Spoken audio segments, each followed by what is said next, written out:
The chamber of the Galactic Council was silent. Only the low hum of translation systems filled the air, echoing softly through the giant hall. Rows upon rows of alien delegates sat frozen in their seats, 47 species, all gathered in one place, all afraid to speak. The massive dome above them shimmered with light from distant stars. It should have been beautiful. But today it felt cold. Something terrible had happened, and the galaxy was about to witness fear again. In the center of the hall, a platform rose slowly. A slim blue-skinned woman stepped onto it. Her name was Ambassador Kayla of the Varian species, known for peace, art, and gentle hearts. But there was no peace in her eyes today. Her voice trembled as she began, "Honored council members, my people are dying." A whisper moved through the hall. Even those who had seen wars and plagues leaned forward in shock. The Varians were peaceful scholars. They had never hurt anyone. If they were asking for help, something was truly wrong. Kayla took a deep breath, steadying herself. 3 months ago, an asteroid hit our planet. We thought it was harmless. But it brought something. She pressed the control pad on the console. The lights dimmed, and a holographic image appeared in the center of the chamber, a glowing green and blue planet slowly spinning. It was beautiful. Varia Prime, their home. But as the image zoomed closer, beauty turned to horror.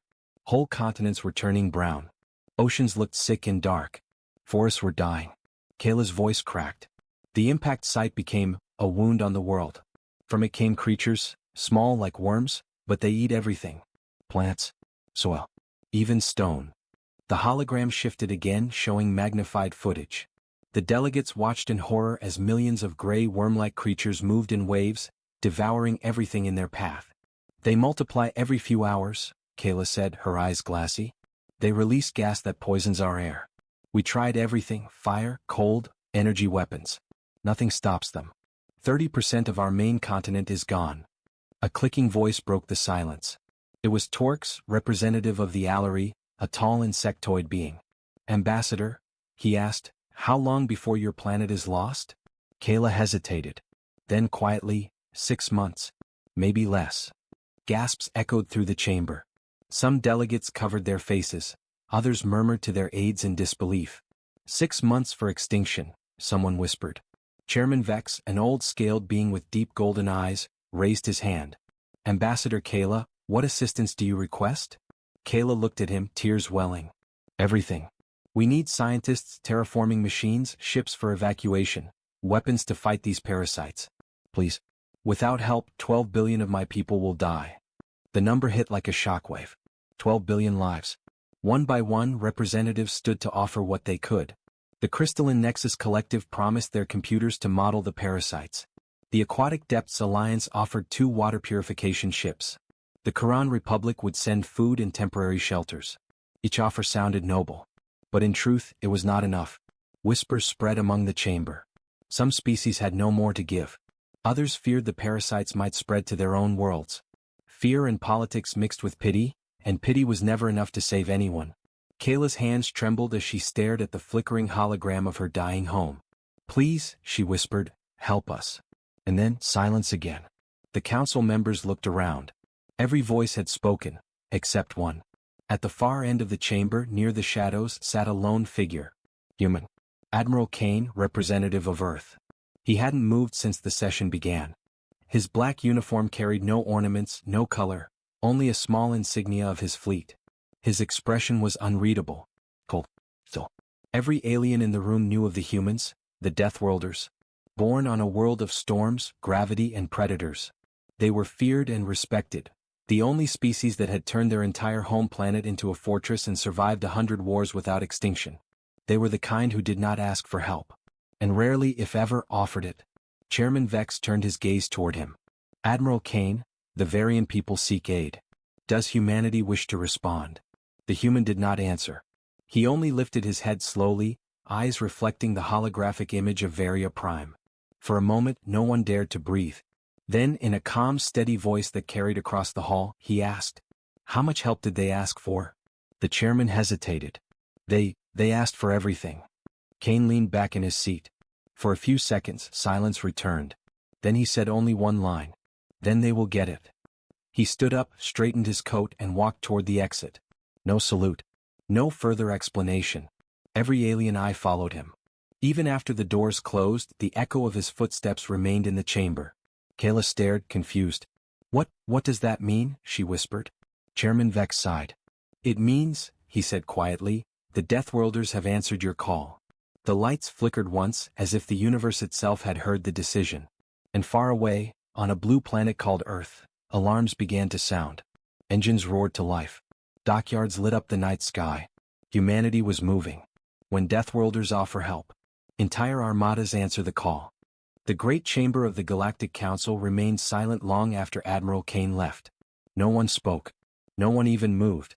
For many of them, it was the first time they had ever heard a Deathworlder promise help. And no one knew what that really meant. Chairman Vex cleared his throat, his golden eyes shifting nervously. We will await confirmation from Earth Command," he said carefully. But his voice carried doubt. Even he didn't know what humanity would do. Ambassador Kayla stood frozen on the central platform. "Do you think they'll actually help us?" she asked softly. Vex looked at her. "When humans make a promise," he said, "it's never small. But their help comes with consequences." Around the chamber, alien delegates whispered among themselves. The crystalline nexus representative flickered with nervous light. "The Deathworlders are unpredictable. They send war fleets where others send scientists." The insectoid Torx clicked his mandibles. "Or perhaps they will do nothing. I have seen humans promise mercy before, and deliver destruction instead." The aquatic depths ambassador swayed in her containment sphere. "Still," she said, her voice distant and watery, "they did not say no." Kayla lowered her head. She didn't care about rumors or fear. Her world was dying. If the humans meant to act, then she would hope, because hope was all she had left. Far away from the council chamber, deep within Human Fleet Command, a storm of activity had already begun. Inside a massive orbital station above Earth, lights flashed red as officers hurried through glass corridors. The words Operation Dawnshield blinked across every display screen. In the command center, Admiral Kane stood before a large tactical table, his eyes cold and focused. Around him, holographic displays showed planetary data, biological scans of the Varian parasites, and evacuation estimates. A young officer approached. "Sir, do we have confirmation to engage?" Kane nodded once. "We do. Earth Council approved full deployment. Priority Alpha." The officer hesitated. "Full deployment, sir? That's the entire Fourth Fleet." Kane's eyes didn't waver. "Then move the Fourth Fleet. Every minute we wait, millions die." "Yes, Admiral." The officer ran off. Kane turned toward the holomap of Varia Prime. The image was clear, one continent nearly dead, another beginning to fall. He had seen this kind of spread before during the Andrus containment wars. The difference was, this time it wasn't an enemy army. It was something worse. He zoomed in on the image of the parasites. They moved like living machines, mindless, endless, consuming. His jaw tightened. "Biological locusts," he muttered. "Someone engineered them." Back in the Galactic Council chamber, the discussion grew louder. Some species were frightened. "The Deathworlders are mobilizing," one delegate shouted. "If they send fleets, their weapons could destroy half the planet." "They can't be trusted with delicate operations," another argued. "Their idea of rescue often involves explosions." Chairman Vex slammed his staff down. "Enough. The Varian people asked for help. Let us see how the humans deliver it." Kayla stood silent. Her eyes drifted to the empty seat where Admiral Kane had been sitting. She wondered who he was before he became a soldier, if he had ever seen his own world suffer the way hers was suffering now. Then, suddenly, a holographic screen appeared in the center of the room. A transmission was coming through human code. The chamber quieted instantly. A metallic voice echoed through the speakers. "This is Earth Fleet Command to the Galactic Council. Distress signal from the Varian species has been acknowledged. Human fleet deployment begins in 14 standard hours. Do not interfere. Operation Dawnshield initiated." The screen went black. For a long time no one spoke. Then the Allery representative whispered, 14 hours? That's impossible. No fleet can mobilize that fast." Chairman Vex frowned. "No normal fleet can." 14 hours later, the night side of Varia Prime. The world was dying quietly. Cities once full of light now lay dark, power grids dead, skies thick with poison gas. People gathered in shelters, holding hands, waiting for the end. A child asked her mother, "Will they come?" The mother smiled weakly. "Yes, little one. Someone heard us." And then the night sky began to change. At first, it looked like stars moving, faint, glowing dots crossing the horizon. But then there were more. Dozens. Hundreds. Thousands. Each dot grew brighter until the entire sky shimmered with silver and blue light. Engines roared in the upper atmosphere. The air shook. From orbit, the human Fourth Fleet arrived. Gigantic warships, carriers, and medical cruisers descended into position. Their formation covered the planet like a metallic shield. Massive orbital stations unfolded, deploying terraforming modules and defense drones. On every communication channel, a single message appeared in glowing white text. Humanity is here. Kayla stood outside the Varian capital's council dome, looking up at the light streaking across the sky. Her eyes filled with tears. For the first time in months, she felt something other than fear. She whispered softly, "They came." Back aboard the lead human ship, HMS Resolute, Admiral Kane watched the planet through the viewport. His reflection glowed against the stars. "Admiral," a voice called from behind him. "The first wave of aid ships is in position. We're ready to deploy planetary shields and nanite purifiers." Kane gave a small nod. "Good. And the rest of the fleet?" "Awaiting your orders, sir." Kane turned slowly. "Then let's begin." The officer hesitated. "Sir, do you want me to send the council a status update?" Kane shook his head. "No. Let them watch." He looked back toward the planet. The dying world of Varia Prime reflected in his eyes, a mix of green, brown, and ash. "Deathworlders don't do small aid," he said quietly. "When we help, we end the problem." And as he spoke, the fleet began to move. Thousands of ships, engines burning bright, descending upon a dying world. The galaxy watched in silence, uncertain whether to feel hope or fear. The surface of Varia Prime was quiet. Too quiet. Once, the cities had glowed with art and song, shining towers of glass and stone surrounded by bright green forests. Now everything looked gray and lifeless. The air was heavy with ash. The ground cracked like dry skin. Wind carried a smell of burning earth and death. Ambassador Kayla stood on a tall platform overlooking her city. The capital of the Varians, once called Luma Vale, was almost empty. Only a few thousand people remained, working desperately to pack supplies, to save what little they could. Her communicator beeped weakly, its light fading. "Ambassador," a voice said through static. "The parasites, they've reached the northern zone. We can't stop them anymore." Kayla closed her eyes. "Evacuate everyone you can," she replied. "Get them to the shelters. Just hold until the fleet arrives." She looked up. Through the gray clouds, faint silver dots flickered. Human ships. Still high in orbit. Still waiting. 14 hours ago they had promised help. Now, she prayed it would come in time. Deep above the planet, Admiral Kane stood on the bridge of the HMS Resolute. Below him, the dying world spun like a wounded jewel, one half bright green, the other dark and broken. "Report," he said. Lieutenant Park glanced at her console. "Terraforming vessels are ready, sir. Atmospheric cleaners are locked on target. Orbital shields standing by." Kane nodded. "And the parasite analysis?" "Preliminary data shows they're spreading faster than expected. They've reached molecular-level adaptation. Nothing the Varians tried has any effect. So we'll give them something they haven't seen," Kane said quietly. His voice was calm, but his eyes were sharp, calculating. "Deploy the first wave." Outside the viewport, hundreds of pods shot downward from orbit, glowing trails cutting through the clouds like falling stars. Each pod carried drones, machines built for Deathworld conditions. When they hit the surface, the ground shook. Massive metallic claws unfolded and dug into the soil. The drones released a blue mist that shimmered in the dark. Where the mist touched, the gray lifeless dirt began to soften, turning faintly green again. Kayla watched from the city walls as streaks of light fell from the sky.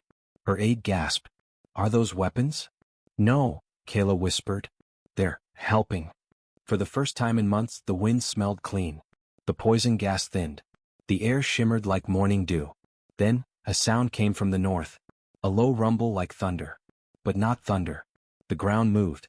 The parasites were coming. Millions of small worm-like creatures rolled over the hills like a living wave. Their bodies shimmered silver in the faint light. They ate everything in their path, soil, metal, stone.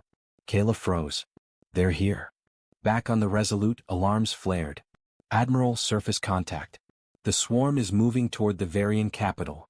Kane turned to his tactical officer. "Deploy ground teams. Level 3 containment. The officer hesitated. Sir, that's a combat operation. I said deploy, Kane ordered. Now. Moments later, dropships detached from orbit, black and silver craft diving through the atmosphere. Each one carried armored soldiers, the Deathworlder Marines, trained to survive in the worst places in the galaxy. As they entered the storm clouds, thunder and fire mixed. Lightning flashed across their hulls. One Marine spoke softly over comms. Feels like home, doesn't it? Yeah, another replied. Just warmer. The ships broke through the smoke and descended over the city. The Varians on the ground looked up in awe as hundreds of massive craft hovered above them. The sound shook windows and rattled bones. Then the ships opened their hatches, and soldiers dropped into the streets. They moved like shadows, armor glowing faintly blue, helmets reflecting the flames of the dying world. Secure the perimeter, the commander shouted. Protect the civilians. Kayla ran forward as the first squad landed near the Capitol dome. You came, she said breathlessly. The lead Marine's voice was deep and calm. We said we would. He turned and looked toward the north, where the horizon shimmered with movement. The parasite wave was closing in, a wall of writhing life. Admiral, he said over comms, we have visual. It's enormous. From orbit, Kane watched the feed. The view showed the swarm approaching like a storm cloud of teeth and movement. His jaw tightened. Activate orbital lasers, he said. Keep them off the city. Bright red lines fired from the sky, striking the ground miles away. Explosions rippled through the landscape. Dust and light mixed as the ground erupted. The swarm scattered, but only for a moment. Then it regrouped, stronger than before. They're adapting, said Lieutenant Park. Our energy weapons aren't enough. Kane's voice was steady. Then we adapt faster. He turned toward his chief engineer. Prepare the plasma sterilizers. Maximum containment radius. The engineer hesitated. Sir, that'll burn half the valley. Then it's a small price for survival.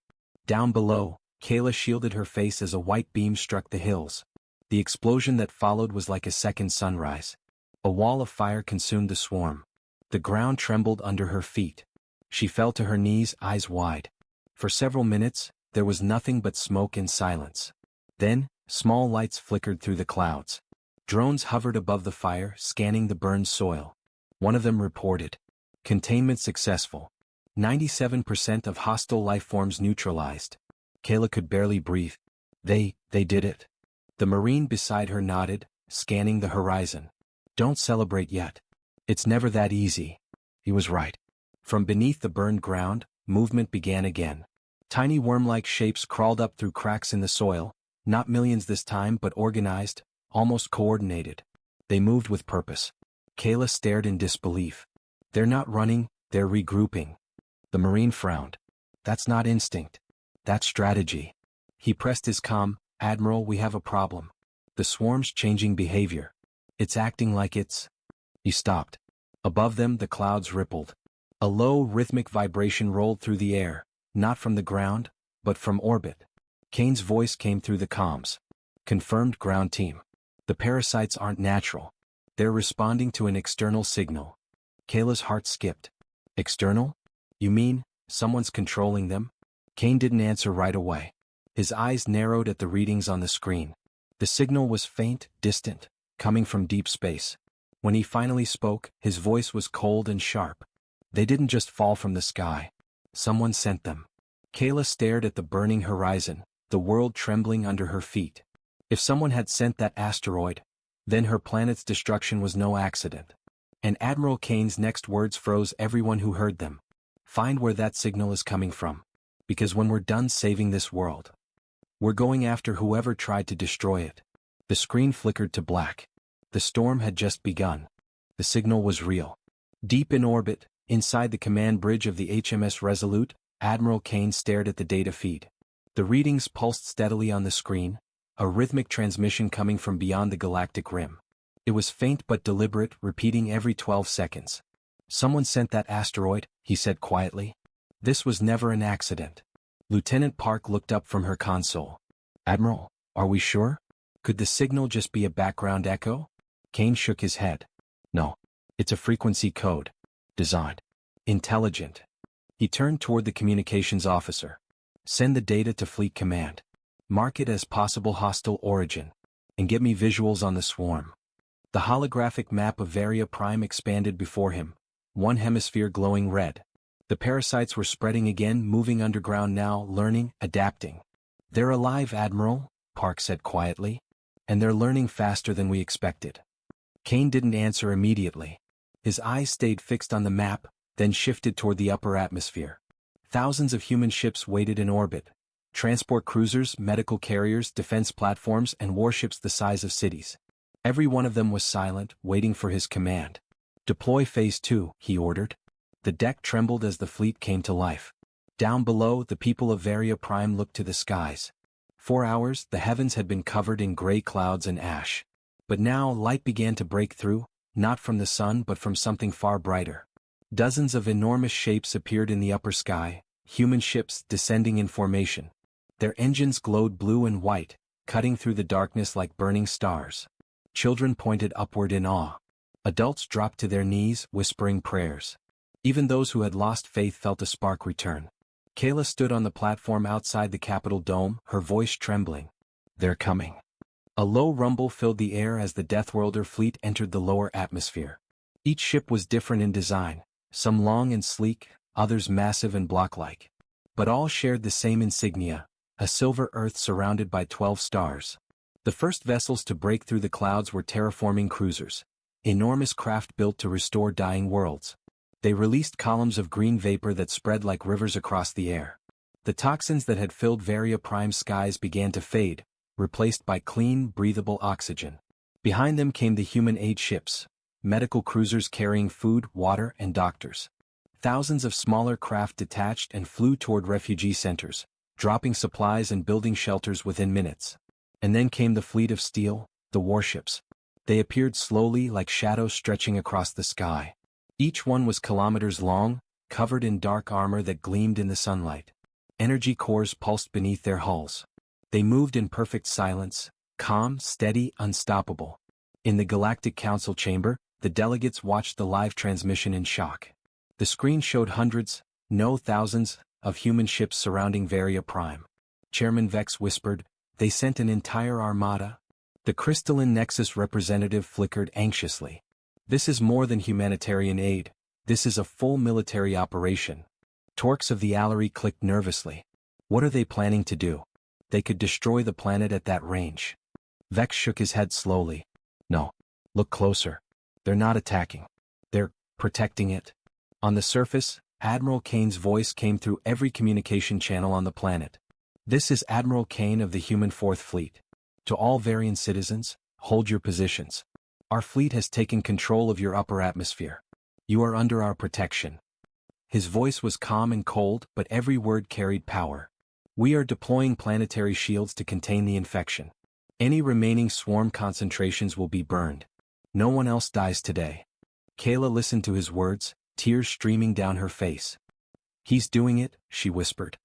"He's saving us." The Marine beside her, his armor now covered in ash, looked at the horizon. "Ma'am," he said quietly, "you might want to hold on." The ground shook. From orbit, massive plasma sterilizers fired, streams of energy slicing across the planet's surface. The beams burned away entire zones of infection, turning the land to glass and vapor in seconds. It was terrifying to watch. It was beautiful too. The sky glowed with white fire. The oceans reflected it like mirrors of light. From space, it looked as if Varia Prime had been wrapped in a ring of flame. "Radiation levels are stable," reported Lieutenant Park. "Atmosphere holding steady." "Continue the sweep," Kane ordered. "No trace left. Not one cell." Down below, Kayla and her people watched as the hills beyond the city erupted in controlled bursts of fire. The swarm screamed, a terrible sound that filled the air like a storm. Then it went silent. For the first time in months, the wind carried no poison. The sky began to clear. The people stepped out of their shelters, blinking in the sudden brightness. Kayla raised her eyes and gasped. Above the city, glowing lines began to appear in the sky, curved shapes of blue energy. They shimmered and then spread outward like a vast dome. It was a shield. A planetary one. The Deathworlders had surrounded the entire world in an energy barrier large enough to hold in the atmosphere, and anything else that might escape. Kayla whispered, "They built a shield around an entire planet, in one day." The Marine smiled faintly. You asked for everything. They brought it. Hours later, Kane stood alone on the observation deck of the Resolute. Below him, Varia Prime shone brighter than before, the green slowly returning, the clouds fading. He didn't smile. His eyes stayed fixed on the data stream showing that faint, repeating signal from deep space. Whoever sent that rock, he said quietly, wanted extinction. Lieutenant Park approached. Sir, message from the Council. They request to assist in the post-crisis relief effort. Kane turned his head slightly. Deny it. Sir? This is still an active battlefield. Until we find out who did this, no one touches that planet but us. He turned back to the stars, his voice low. If someone out there wanted to test humanity's response time, they just got their answer. Far away in the dark between galaxies, a tiny machine drifted in silence, half buried in dust. Its cracked metal hull still blinked with faint red light. Every 12 seconds it sent out a pulse, the same signal Kane had detected. Then, suddenly it blinked faster. A new signal came through, deeper, older, colder. Observation complete. Deathworlders have responded. Begin Phase 2. Back aboard the Resolute, alarms lit up again. Admiral, Park shouted. We're detecting new energy readings, not from the planet, from beyond the system. Kane's head snapped up. Distance? Unknown. But it's moving fast.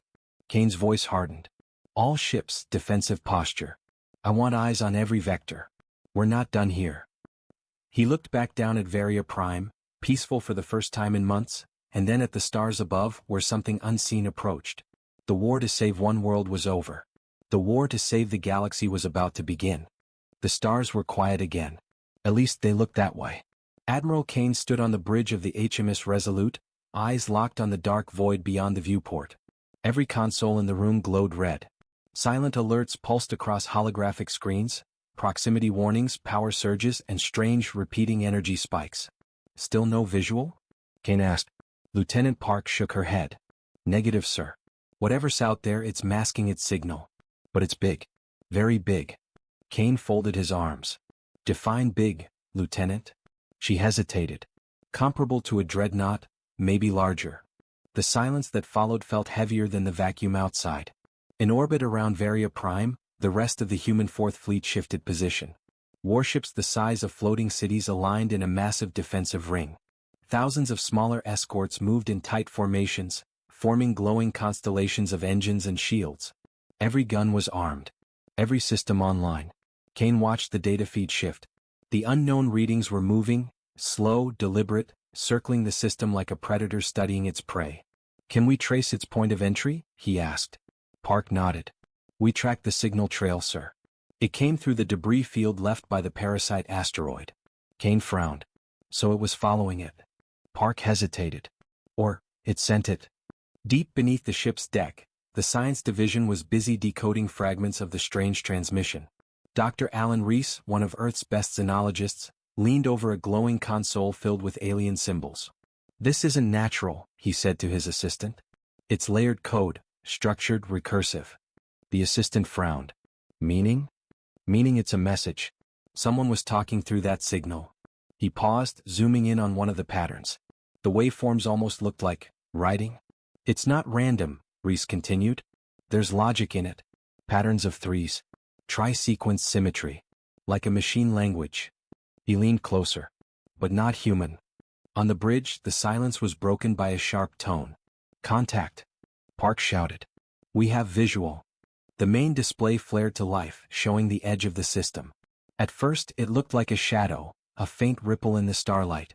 Then the image resolved and the shadow became a shape. A ship.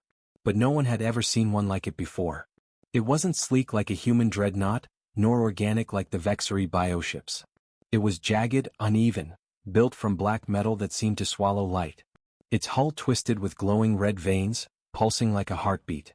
Even across the void, its presence made the crew uneasy. Distance? Kane demanded. 5.2 million kilometers and closing, Park replied. No response to hails. Arm all batteries, Kane ordered. Targeting grid Theta 6. He turned to the tactical officer. Any life signs? Unknown, sir. Our scanners can't read through its hull. It's blocking us. Kane's eyes narrowed. Then we'll make it speak another way. The mysterious ship stopped. For several long minutes it just floated there, silent, watching. Then the energy spikes began again. Dr. Reese's voice came through the comm. "Admiral, the signal's repeating. It's the same pattern we found in the parasite code." Kane looked toward the screen. "Put it through." A low hum filled the air, deep and distorted. It wasn't a voice, at least not a natural one. It shifted and cracked like static trying to become words. Then through the distortion a phrase formed. "Observation. Complete." The bridge fell silent. Then came another phrase. "You respond efficiently. Others will follow." Kane's jaw tightened. Others? Before anyone could respond, the alien ship's core began to glow. Energy buildup. Park yelled.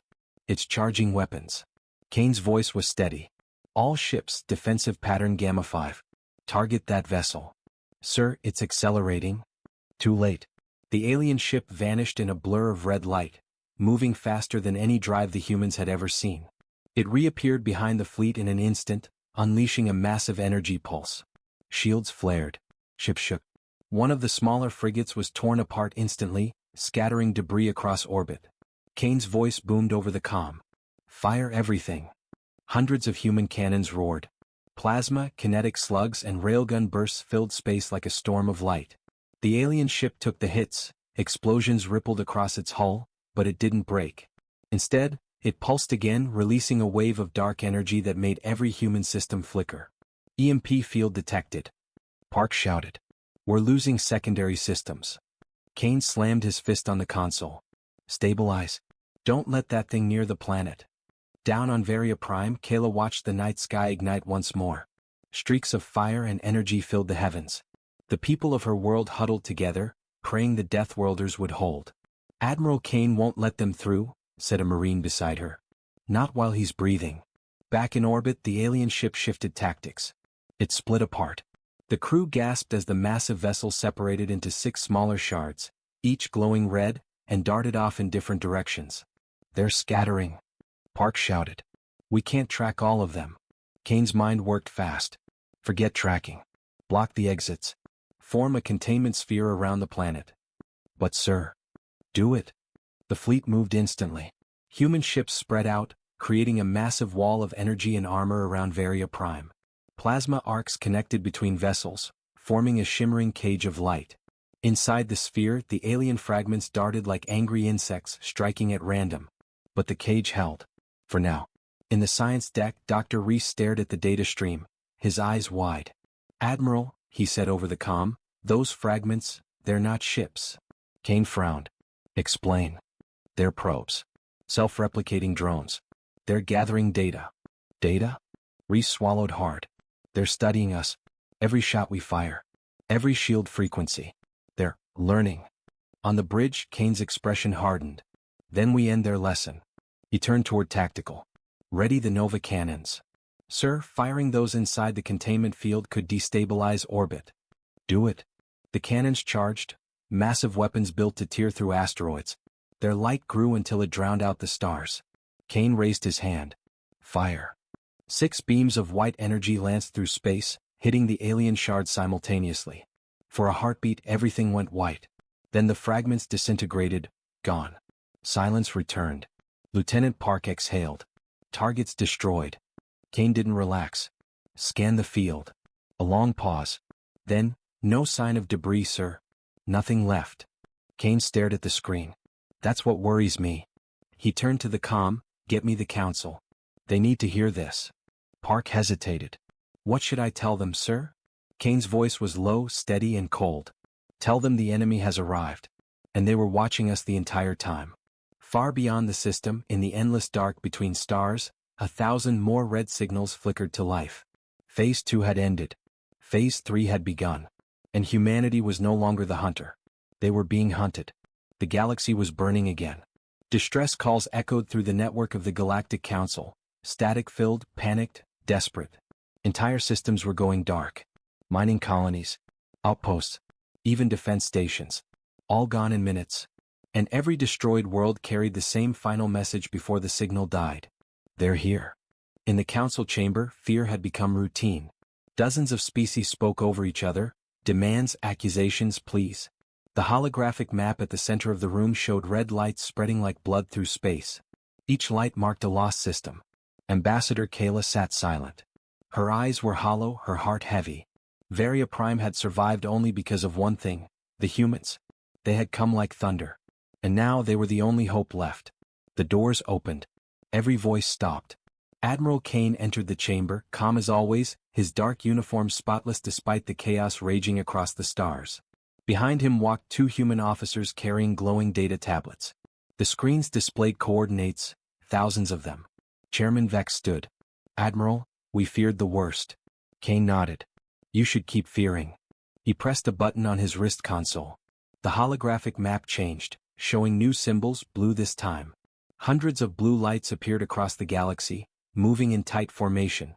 The council gasped. Kayla leaned forward. "Are those?" Kane nodded. "Human fleets." Every screen in the chamber zoomed out. What the council saw made even the oldest veterans silent. Fleets. Hundreds of them. Dreadnoughts, cruisers, carriers, and escort wings, all moving in perfect harmony. Their drives burned like tiny suns. Kane's voice was calm, but behind that calm was steel. "When you called for help, humanity answered. What you saw at Varia Prime was one fleet. We've mobilized 82. The room fell still. 82 Deathworlder Armadas. No one had ever seen that much power in motion. "Admiral," Chairman Vex said softly, "our scouts report the enemy comes from beyond the galactic rim. Can we even face that?" Kane's gaze hardened. "We will. Because running isn't in our nature." He turned toward the main screen.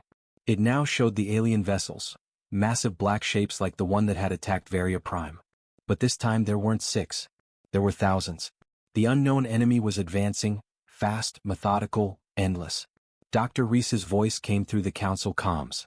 "We've confirmed the enemy is not biological. They're machines. Ancient ones. A self-replicating AI swarm. Every destroyed world becomes their resource. Every death makes them stronger." Murmurs spread. "Then it's hopeless," someone whispered. Kane turned his head sharply. "Not hopeless," he said. "Just dangerous."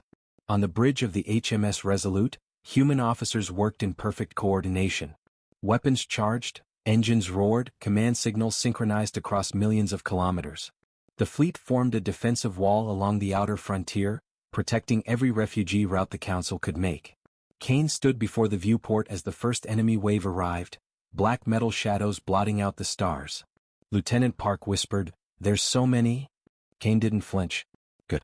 That means we won't have to look far." He raised his hand. "All ships, engage." What followed wasn't a battle. It was a storm. The human fleets opened fire with everything they had: railguns, plasma arcs, kinetic missiles, orbital beams. The darkness lit up with streaks of blue and gold. Entire enemy squadrons disintegrated in seconds. Others broke through, crashing into human ships in suicidal bursts. The sky above Varia Prime became a sea of explosions. But the humans didn't retreat. Every time an enemy wave hit, the fleets reformed, countered, and advanced again. On the planet below, Kayla watched from the surface as the night sky turned white with fire. Dozens of smaller ships, refugee vessels, council transports, and aid carriers, were escorted away by human destroyers. She could barely breathe. They're holding them off." A nearby human marine smiled behind his helmet. "Ma'am, we don't hold them off." He pointed at the heavens. "We push back." Hours passed. Days blurred together. Each battle grew harder. The alien machines adapted, copying human tactics, even jamming communication networks. Still the fleets fought, relentless, unyielding. Then, during the 7th day of fighting, Kane received a message from Earth Command. Operation Dawnfall approved. Kane's expression didn't change. Finally. He looked out at the void and whispered, "Let's show them what Deathworlders mean by mercy." The command was set. Across the galaxy, the human armadas shifted formation, forming massive energy triangles around the swarm. At the heart of each formation, a Nova Core reactor built for planetary defense but now weaponized. The energy levels spiked beyond safe limits. "Sir, if we fire those together, it could destabilize subspace," Park warned. Kane nodded once. "I know." He watched the enemy swarm advance, thousands of glowing red eyes moving as one. "Do it anyway." The cores activated. Blinding light filled the dark. For 3 whole seconds, every sensor in the galaxy overloaded. Ships went silent. Stars dimmed. The void itself seemed to ripple. When the light faded, half the enemy swarm was gone, erased from existence. The rest began to retreat. Kane exhaled slowly. Message to all fleets. Pursue them. Don't stop until they vanish beyond the rim. In the council chamber, chaos turned to disbelief. Reports came in. System after system liberated, colonies saved, communications restored. Kayla closed her eyes, tears slipping down her cheeks. The chairman whispered, "They actually did it." But Kane's voice came through the council link, steady and cold. "It's not over. They'll be back. And next time they'll bring more." He paused. "So we'll bring everything." The line went dead. Far away, beyond known space, in the ruins of a forgotten world, countless machines reactivated. The swarm's master node pulsed once, sending out a single signal. It wasn't defeat. It was curiosity. The Deathworlders are interesting. Back on Varia Prime, children played under a sky finally free of darkness. The oceans shimmered blue again. And in orbit, the last of the human ships departed quietly. Kayla stood at the viewport of a council vessel, watching the streaks of light vanish into hyperspace. She smiled faintly. "When Deathworlders offer help," she whispered, "entire armadas answer the call." And far across the galaxy, humanity prepared. Because they knew one truth no machine ever would. You can calculate fear. You can measure strength. But you can never predict the heart of a Deathworlder.